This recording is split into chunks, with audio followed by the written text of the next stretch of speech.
There are silences that scream louder than words, and among those silences is the one that appears when a young woman grows tense, almost imperceptibly, the moment an older man walks into the room. It isn't fear, it isn't discomfort.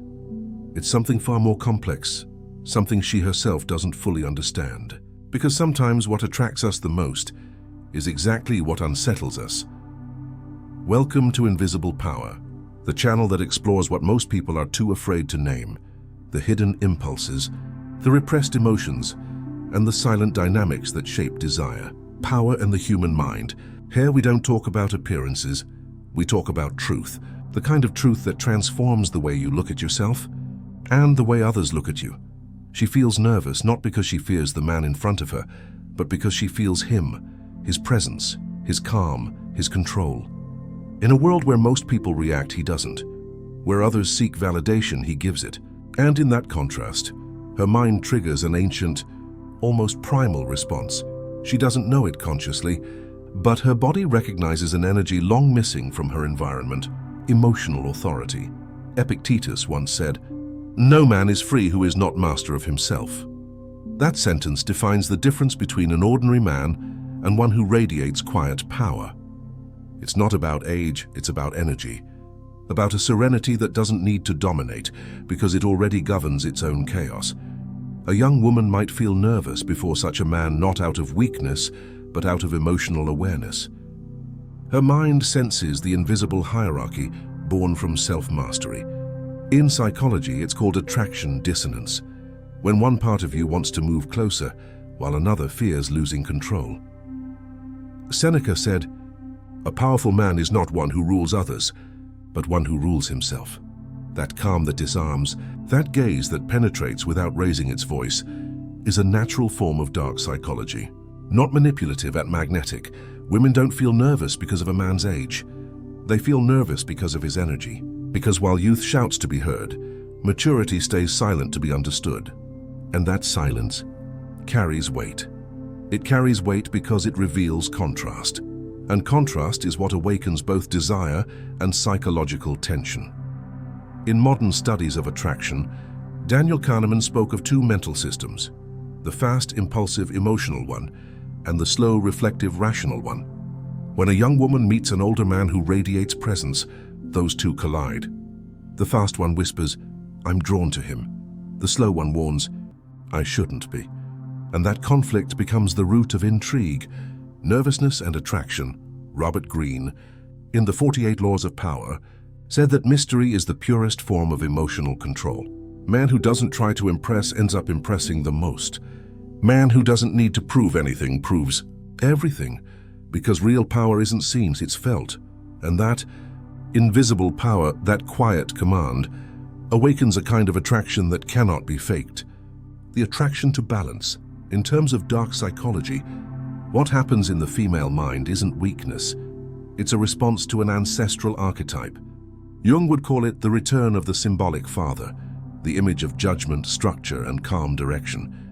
Not because she seeks protection, but because her unconscious reacts to someone who needs nothing from her, and that is disorienting, because most men she meets crave validation. They need to be noticed, approved, desired, but a man who knows himself needs none of that, and in that emotional independence lies his quiet power. Epictetus taught, "It's not things that disturb us, but the opinions we have about them." Her nervousness in the presence of a composed man doesn't come from him, but from her interpretation of him. It's her mind saying, "This is different. I can't control this." And what we cannot control draws us in. Picture the moment, a casual conversation, a pause, a smile. He doesn't rush to fill the silence. He doesn't chase attention with empty words. She doesn't know why, but her heartbeat changes. It's not love, not instant desire. It's the presence of someone who needs nothing. And in a world addicted to neediness, that becomes irresistible. Marcus Aurelius would call it inner equilibrium. Cialdini would call it natural influence. Machiavelli would call it strategic power. But they all mean the same thing. Emotional control projects authority, and silent authority unsettles the subconscious more than any display of force ever could. That's why when a young woman gets nervous around an older man, It isn't fear, it's recognition. Recognition of a presence that cannot be controlled, and what cannot be controlled is respected. What cannot be tamed is desired. This is the invisible foundation of mature attraction, and the forgotten truth most men never learn, that real power isn't in speaking louder, but in being at peace with your own silence. The man who understands this doesn't chase, he doesn't persuade, he doesn't convince. He simply exists with such deep self-trust that the world adjusts to his frequency, and that quiet vibration is what triggers the intrigue, the nervousness, the pull. In dark psychology, it's called the aura of inner dominance, not because he controls others, but because he controls himself. And in an emotionally unstable world, that kind of control feels almost supernatural. So here begins the truth she'll never say aloud, that behind discomfort hides admiration, and behind nervousness hides desire, because what unsettles us the most shares usually what attracts us the deepest. Power isn't loud. It doesn't announce itself. It lingers in presence, in poise, in how a man carries the space around him. That's what most people fail to see, that the nervousness a young woman feels around a grounded man is not born from fear, but from psychological contrast. Every interaction between two people is a negotiation of power, sometimes verbal, sometimes silent. Psychologists call this dominance exchange. It happens naturally, even between strangers. The brain, in a fraction of a second, scans posture, tone, and micro-expressions to answer one question: who's leading this interaction? When a woman meets a man who has refined that energy through experience, she doesn't consciously process his dominance. She feels it. Paul Ekman, the expert on micro-expressions, explained that the human face can reveal emotion faster than thought itself. Before she even realizes she's interested, her subconscious has already picked up on 1,000 small cues: eye contact, breathing rhythm, emotional steadiness. And what she feels isn't intimidation, it's reverence. You see, in psychology, power doesn't need to overpower. It only needs to remain unaffected. The moment you stop reacting, you start leading, and that's what older, grounded men do naturally. They've seen too much to be easily disturbed. Their calm is not weakness, it's control. And that control is magnetic because it signals safety. Not the kind of safety that comes from protection, but the kind that comes from predictability. Predictability is emotional gold. When someone is consistent in tone, posture, and energy, the brain interprets it as strength. The opposite, inconsistency, is perceived as insecurity. That's why young women, surrounded by impulsive, unpredictable men, feel instantly drawn to the calm presence of someone who's mastered himself. Robert D. Hare, who studied the psychology of dominance and manipulation, found that confidence without aggression triggers trust and curiosity. Simultaneously, this paradox, strength without threat, is the essence of magnetic authority. Let's go deeper. Every human interaction operates through psychological framing. Who sets the frame controls the meaning of the exchange. If a man walks into a conversation with grounded energy, he defines the rhythm. If he speaks slowly, looks steadily, and listens fully, the other person unconsciously aligns with his tempo. This is not manipulation, it's leadership at a subconscious level. Kevin Dutton, in his studies on influence and functional psychopathy, described how emotionally stable people can navigate pressure with an almost cold grace. They don't panic, they don't overshare, they don't explain, they observe, and observation in itself is power, because the one who watches sees patterns, and the one who sees patterns predicts behavior. Now imagine the young woman again. She's used to rapid exchanges, surface-level connections, emotional volatility. Then she meets a man who listens, really listens. His gaze doesn't wander, his breathing doesn't change. He holds silence like it's his ally, and suddenly her mind begins to race.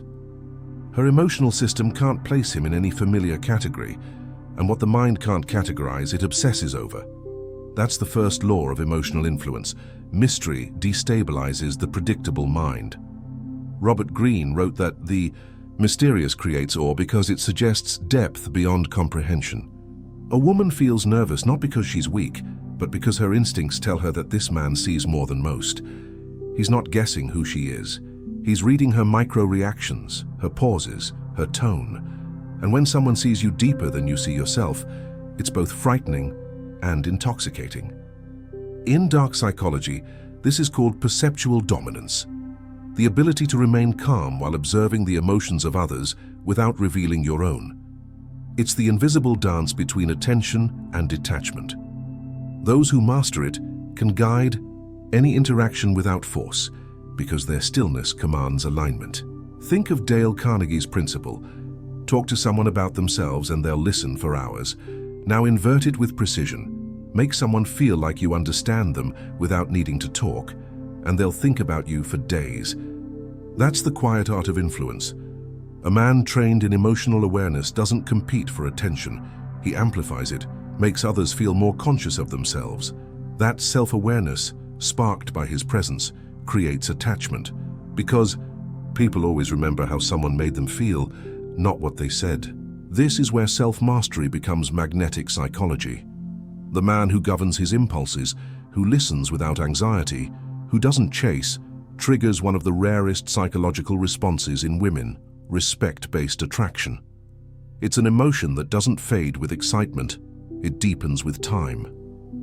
Niccolò Machiavelli understood this centuries ago. He who controls appearances controls reality, but appearances aren't clothing or words, they're emotional cues. A slight nod, a pause before answering, a relaxed posture.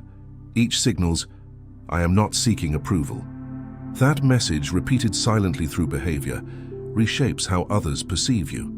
Now let's talk about protection through dark psychology, because the same energy that attracts can also defend. The moment you understand these psychological triggers, you can identify manipulation before it reaches you. People who try to control others do so by provoking emotional reactions: anger, guilt, fear, or urgency. But if you train yourself to observe without reacting, the manipulation collapses. Stephen Hassan, in his studies of cult influence, found that mental freedom begins with emotional detachment. If you can remain calm under emotional attack, you rob the manipulator of their weapon. That's what makes calmness dangerous. It's a shield disguised as softness. So when a woman feels that stillness in an older man, her subconscious recognizes power, not dominance, but immunity. Immunity to chaos, to drama, to noise. And that's what makes her nervous. She senses that she cannot sway him, that his emotional state is self-contained, that he cannot be moved unless he chooses to move. That's real control, the kind that doesn't need to control anyone. To understand this, imagine a chess player. The novice reacts to every move. The master observes the board. He already sees 10 moves ahead, not because he's faster, but because he's calmer. That's the essence of emotional dominance, clarity in the face of movement. Older men who embody this carry an aura that says, "I see you, but I am not moved by you." That line alone dismantles most social games, because everyone else is used to people who chase, explain, justify. When someone doesn't, the entire dynamic resets. The woman unconsciously aligns her rhythm to his. That's when attraction shifts into submission, not physical but psychological. And submission in this sense is simply trust. The mind trusts what it cannot shake, and the body follows the mind. Edward Bernays, the father of modern persuasion, said that those who understand the mechanisms of the human mind can govern those who do not. But true mastery isn't about governing others. It's about mastering yourself so deeply that others reorganize around your energy. That's why in every moment of true influence, there's stillness at the center. Calm is the highest form of dominance. And the man who learns this doesn't chase admiration. He becomes its mirror.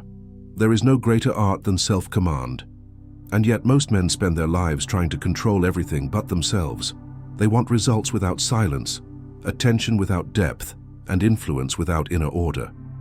But the truth is simple. You cannot lead others until you can lead your own impulses. That is where the essence of dark psychology becomes light, when it's used not to manipulate, but to master presence. Every day you are being tested by invisible forces, distractions, emotions, expectations. They are the real battlefield. Sun Tzu said, "If you know yourself, you need not fear the result of 100 battles." That's not metaphor, it's instruction. Because if you can regulate your own emotions, every encounter becomes predictable. And predictability, in an unpredictable world, is power. Let's make this tangible. Imagine you start your day and someone tries to provoke you, cuts you off, disrespects you, questions your worth. The average mind reacts instantly, defending itself. The powerful mind pauses. That pause is not weakness. It's the moment of choice. It's where power is born, in between impulse and response. In that second of stillness, you detach from emotion and observe it as if it belongs to someone else. You study it, not submit to it. That single shift rewires the entire encounter, because now you are no longer reacting from emotion, you are acting from control. That's how calm begins to feel like dominance. Robert Greene once wrote, "The person who cannot control his words cannot control himself."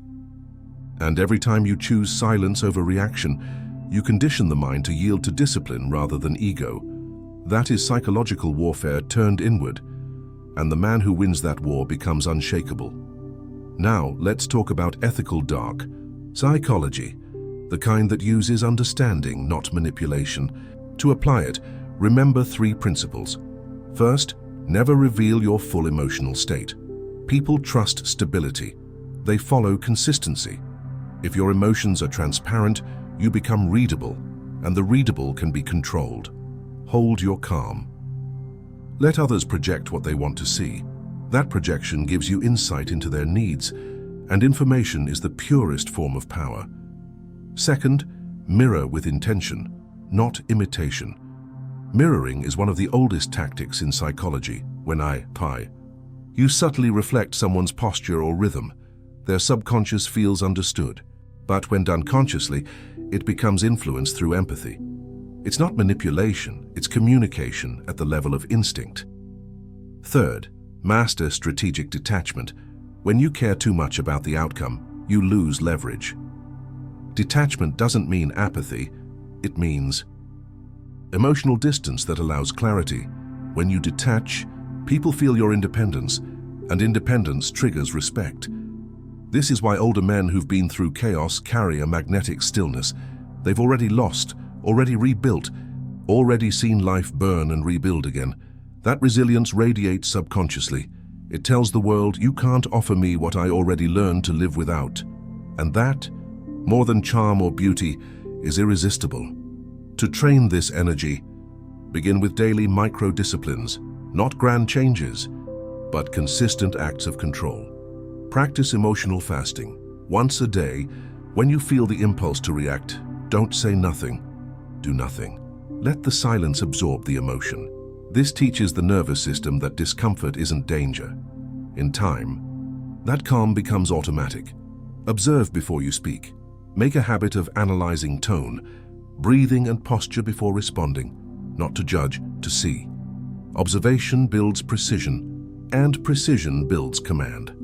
Replace approval-seeking with self-verification. When you accomplish something, don't rush to share it. Let the satisfaction remain internal. Because every time you resist the urge to prove yourself, you deepen your self-validation, and nothing seduces more than a man who does not crave recognition. Over weeks, these habits forge a new identity, one that vibrates calmness but carries weight. You stop being predictable, you start being intriguing, and when you walk into a room, that subtle energy difference is felt immediately. People don't know why, but they adjust. Conversations slow. Eyes linger. That's not charisma. It's coherence. Your inner state no longer fights your outer expression. Let's return to the younger woman who feels that nervousness. When she meets a man who embodies calm dominance, her instincts sense something sacred. Consistency. Her body responds to it the way a compass finds north. She feels both safety and tension, because his stability exposes her volatility, and volatility is what she's been conditioned to mistake for excitement. That's why, in relationships and attraction, the most magnetic thing a man can offer isn't passion, it's peace with power. That combination rewires how others experience you, but the same principles can transform your career, your leadership, your friendships, because every social environment is an emotional economy. People exchange energy, and those who give calmness receive authority. You can practice this invisibly. Every time you walk, slow your pace slightly. Every time you speak, lower your tone slightly. Every time you feel doubt, breathe once before deciding. Each act is a message to your subconscious. I control this moment, and with repetition, your nervous system learns to obey. Halfway through this transformation, you'll notice something powerful. You no longer chase validation. Validation starts chasing you. Because humans instinctively follow emotional leadership, and leadership begins with self-possession. This message resonates with you. If you feel that quiet fire awakening inside, take a moment. Now subscribe to Invisible. Power not for entertainment, but for evolution. Here, every word is designed to awaken your awareness, to sharpen your instincts, and to rebuild your presence from the inside out. Because you don't need to manipulate the world when you can master your mind. Power isn't about domination, it's about direction. And direction only belongs to those who know where they stand internally. You've learned that what makes a younger woman nervous around an older man isn't his experience or his status. It's his stillness, that quiet certainty that says, I've been tested and I did not fall apart. In a world obsessed with speed, a man who moves slowly is terrifying. Because slowness means he's not chasing approval. It means he's already full. And fullness, true, silent self-containment, exposes the hunger of others. That's why she feels it. Not as fear, but as reflection. Because his control mirrors everything she cannot yet control in herself. And in that mirror, she sees both what she desires and what she's not ready to become. Robert Greene once wrote, "Those who control their emotions control the battlefield." But what he didn't say, what only experience teaches, is that the battlefield is internal first. You win long before you speak, long before you move, long before anyone notices you. You win when you no longer need to prove that you can. Every time you choose patience over pride, silence over chaos, clarity over impulse, you grow invisible roots, and those roots hold you firm while others drift with the wind. That's the power that unnerves the unsteady, not because you control them, but because you remind them how uncontrolled they are. Think about this. A lion doesn't roar to prove he's king, he simply walks, and the jungle rearranges itself around him. That's presence, that's command. That's the level of inner peace that turns attraction into reverence. The most dangerous man is not the loud one, and the rich one, or the one surrounded by attention. It's the man who could have all of that and remains unmoved, because the moment you no longer need, the world begins to offer. The younger woman who feels that nervousness is not confused, she's awakening. She senses something she cannot name, a man who is not at war with himself, and that peace, in a world full of chaos, feels like power. Epictetus said, "Freedom is the only worthy goal in life. It is won by disregarding things that lie beyond our control." So ask yourself, how many of your emotions are truly yours? How many are reactions to things that don't deserve to touch your peace? Every time you let the world decide how you feel, you sell fragments of your sovereignty. Stop, pull it back, own your reactions. That's where true freedom begins. You see, dark psychology is not darkness at all when you use it to illuminate yourself. It's awareness, the ability to see what drives others and what drives you, to know the difference between impulse and intuition, to lead without noise, influence without words, and command without control. So when you walk out into the world, don't carry egos, carry stillness. Let others chase noise while you master silence, because silence, when it comes from strength, sounds louder than any voice. Look around. Most people speak from emptiness, not conviction. They fill the air because they cannot fill themselves. But if you've listened this far, you're not here to be average. You're here to become undeniable. A man whose energy speaks before he does. A man who understands that attraction is not strategy. It's the natural consequence of self-command. A man who no longer begs to be understood because he has already understood himself. That's when everything changes. That's when power stops being something you chase and becomes something you are. So here's your challenge for the next 7 days. Say less, observe more. When emotion rises, breathe before reacting. When chaos calls, answer with silence, and watch how the world begins to mirror your calm instead of feeding your noise. Because what you practice in silence will one day roar through your presence. You are not meant to beg for respect.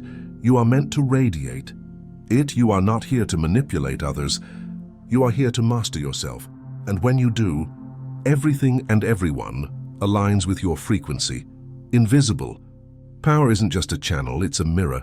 One that reflects the parts of you you've been afraid to meet until now. So I'll leave you with one question, the kind that stays in your mind long after the screen fades to black. If silence revealed your strength, how loud would your presence be?